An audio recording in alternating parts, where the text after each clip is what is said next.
We are going to learn about environment. What is environment? What is the importance of environment? And what are the components of environment? Okay. So इस chapter में हमें story के through बताया गया है कि environment होता क्या है, उसके कंपोनेंट्स क्या होते हैं. ठीक है, तो हम इस स्टोरी को पढ़ते हैं पहले. After the long vacation, when Ravi started going to school again, he noticed that the only playground next to his school was dug up. इसमें होता क्या है कि कुछ बच्चे हैं जो वेकेशन के बाद वापस आते हैं. ठीक है, तो रवि नाम का लड़का जब जाता है तो वो नोटिस करता है कि उसके स्कूल के बगल में एक प्लेग्राउंड है जहाँ वो खेलता था अपने दोस्तों के साथ ड्यूरिंग स्कूल टाइम. ओके, तो वहाँ पे गड्ढा खोद दिया गया है ना. तो क्यों गड्ढा खोद दिया गया है? तो people said that a huge building with many flats will be constructed there. कुछ लोग आपस में वहाँ बात कर रहे थे कि वहाँ बड़े बड़े बिल्डिंग्स बनेंगे, है ना, फ्लैट्स बनेंगे. Ravi was almost in tears. Ravi की आंखों में आंसू आ जाते हैं. ओके, ऑलमोस्ट टीयर्स, उनके आंखों में आंसू आ जाते हैं. When he realized that the big playground with soft grass, marigolds and butterflies is gone for ever. वो सोचने लगता है कि जो वो प्लेग्राउंड में जब खेलता था तो हरे हरे घास थे, जो सॉफ्ट मैरीगोल्ड्स, फ्लावर, बहुत सारे फ्लावर्स होंगे, बटरफ्लाइज, वो हमेशा के लिए वो चले जाएंगे वहाँ से क्योंकि वहाँ पे बिल्डिंग बन जाएंगी. इसलिए he shared his feeling with his classmate. वो अपने इस फीलिंग्स को अपने क्लासमेट के साथ शेयर करता है. ठीक है, in assembly the principal too sadly observe she how our environment is changing. Okay, assembly में प्रिंसिपल जो होते हैं वो भी उसको ऑब्जर्व करते हैं कि रवि थोड़ा सा उदास है. तो वो बताते हैं कि हमारा इन्वायरमेंट कैसे चेंज होता है. इन द क्लास रवि आज द टीचर, वो टीचर से पूछता है कि teacher what is environment, environment होता क्या है. What ever you see in your environment, teacher said. Okay, उसके टीचर बोलते हैं कि जो भी तुम अपने आसपास सराउंडिंग में चीज़ें देखते हो वो सारी चीज़ ही हमारा इन्वायरमेंट होता है. Ravi thought aloud. That means the school building, tables, chair in the classroom, even the open field, the road, the garbage, my friend, all parts of our environment. वो बोलता है, वो सोचता है कि जो भी बिल्डिंग है, टेबल्स है, चेयर है, क्लासरूम है, ओपन फील्ड है, पार्क है, गार्बेज है, जो भी आपके आसपास है वो सारे ही इन्वायरमेंट है. सब सारे पार्ट्स जो होते हैं वो इन्वायरमेंट होते हैं. हम सारे उन इन्वायरमेंट के सराउंडिंग में रहते हैं, घिरे रहते हैं, है ना. हम उनके बिना सर्वाइव भी नहीं कर सकते.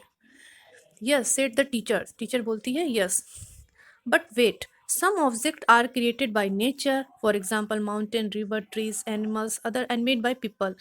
For example road, car, clothes, books. Teacher कहती है कि रुको, कुछ ऑब्जेक्ट होते हैं जो हमें नेचर खुद देते हैं, है ना, जैसे माउंटेन हो गया, रिवर, ट्रीज, एनिमल्स. ठीक है, और कुछ चीज होते हैं जो मैन मेड होती है. ठीक है, उन नेचुरल चीजों से ही मैन जो होता है अपने नीड, कंफर्ट के लिए वो बनाता है ना, जैसे road, car, clothes, book etcetera. बहुत सारी भी चीज़ें होती है, table, chair, pen, pencil etcetera. Now work in pairs. Teacher बोलती है चलो तुम लोग एक पेयर में काम करो. मेक अ लिस्ट, एक लिस्ट बनाओ. List with your classmate sitting next to you the creation of nature and why. मतलब एक लिस्ट बनाओ कि ह्यूमन थिंग्स क्या है और नेचुरल थिंग्स क्या है. ठीक है, तो जो भी उनके जो क्लासमेट होते हैं, Ravi, Paramjit, Jassi, Mustafa, Asha, were all excited about making the list. वो बहुत एक्साइटेड है, बहुत खुश हैं कि वो हमें लिस्ट बनानी है. तो why is our environment changing, हमारा इन्वायरमेंट चेंज क्यों होता है, इकबाल पूछता है. It's all about our needs. जैसे कि मैंने बताया था कि इन्वायरमेंट में जो भी चीज़ें मौजूद हैं उनसे हम अपने नीड और कंफर्ट के लिए बहुत सारी चीज़ें बनाते हैं जिससे इन्वायरमेंट पे इफेक्ट पड़ता है. ठीक है, तभी हमारा इन्वायरमेंट चेंज होता है. ओके, अब ये रेड बॉक्स में देख लेते हैं क्या लिखा है.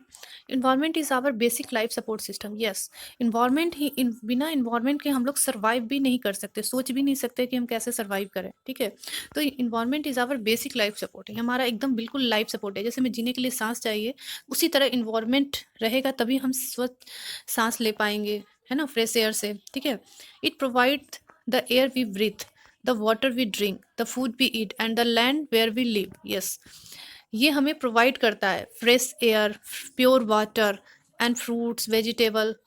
ठीक है, और रहने की हमें जगह देता है. ओके, तो इन्वायरमेंट हमारे लिए बहुत ही इंपॉर्टेंट है. How do human being modify there natural environment, the car fuse pollute the air, water is collected in the pot, food is served in vessel and land is used to build factory. yes, अब मैंने बताया था कि जो humans being होते हैं अपने comfort के लिए, ठीक है, अब कहीं जाना है, कुछ भी कहीं लॉन्ग लॉन्ग जर्नी में जाना है तो उसके लिए उन्होंने कार बनाए, ट्रेन बनाए, एरोप्लेन बनाया, उससे जो फ्यूल जो निकलता है वो क्या होता है, एयर में मिक्स हो जाता है और उसको पॉल्यूट कर देता है, ठीक है।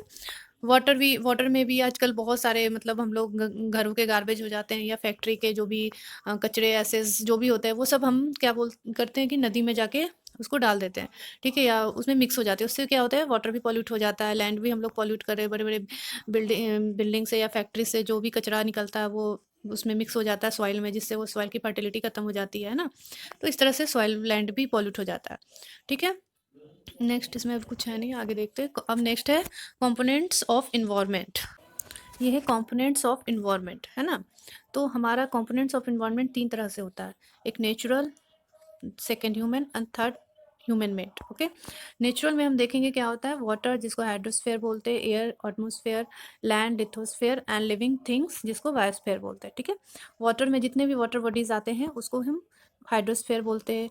एटमॉस्फेयर एयर, एयर में एयर के बिना तो हम लोग रह ही नहीं सकते, हमें प्योर एयर चाहिए ही चाहिए।